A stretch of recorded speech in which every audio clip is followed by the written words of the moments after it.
Библиотеката се впечатли от едни дебютни разкази, при които дебютът е само на външно, на фактологично равнище. Иначе разказваческият усет и дълбинните прозрения на дипломирания доктор по философия Тодор Тодоров ни убедиха в своята изисканост.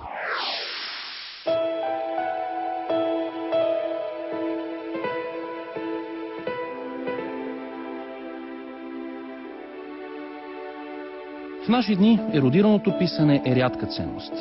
Белетристичното имаме предвид. И не говорим за напомпани с нарцистично-будуарни очаквания словоизлияния, неприлично зависими от кога по-малки, кога по-големи приятелски кръгове, клубове и маси, в смисъла на трапези. Друга ни е мисълта.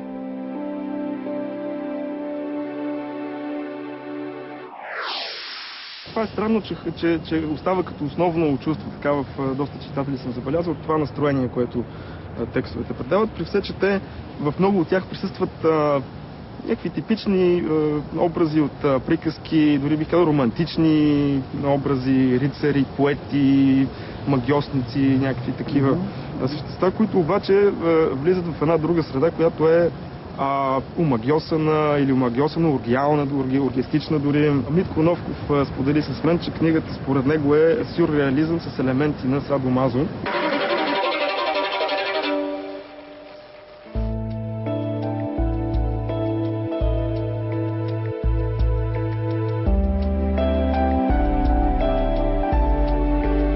Мислим си за създаването на текстове, в които личният свод на знанието и образоваността е инженерно, конструктивно внедрен в целия план.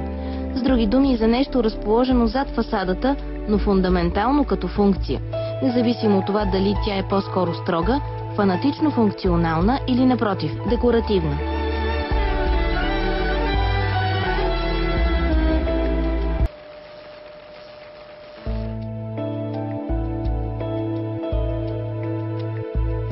Да го кажем по-ясно.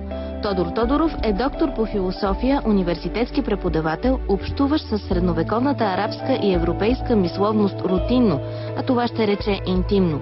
Защото, позволете това обобщаващо отклонение, любовта е невъобразима, немислима и отчаиващо банална без навика.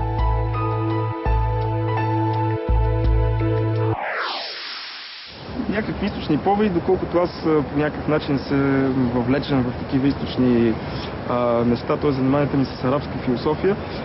По-скоро, може би, появата на Булафия има нещо такова източно. Сега специално за Вятъра, този разказ е илюстриран, както впрочем останалите разкази в книжката са илюстрирани с фотографии, които съм правил.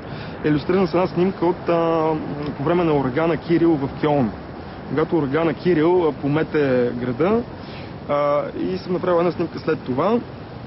Аз лично не съм имал предвид някакви източни такива сюжети за Вятъра. По-скоро ме беше вдъхновила идеята за самия вятър като стихия, като някаква сила, която има особен характер.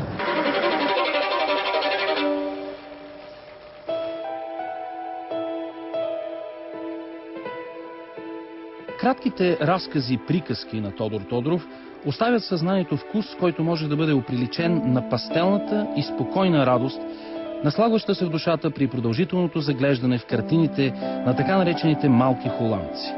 Сещате се, онези по калвинистки форматирани и затворени в кадър художници от 17 век. Парадоксално сродени с будистката философия, между другото.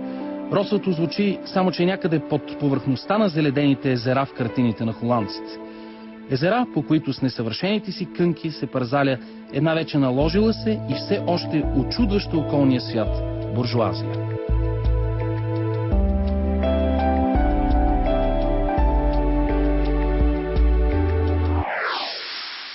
Аз си бях поставил като някакъв принцип на историите, които съм събрал в книгата, идеята да няма хепи енд, забранения хепи енд. Тоест всички тези истории завършват с някакъв мрачен, мъгляв край, героите се губят, изчезват, като направи впечатление. Да. И въпреки това, явно и на теб така че се е сторил, въпреки мрачния край, се запазва някаква шеговитост, игривост, някаква такава усмивка, закачка.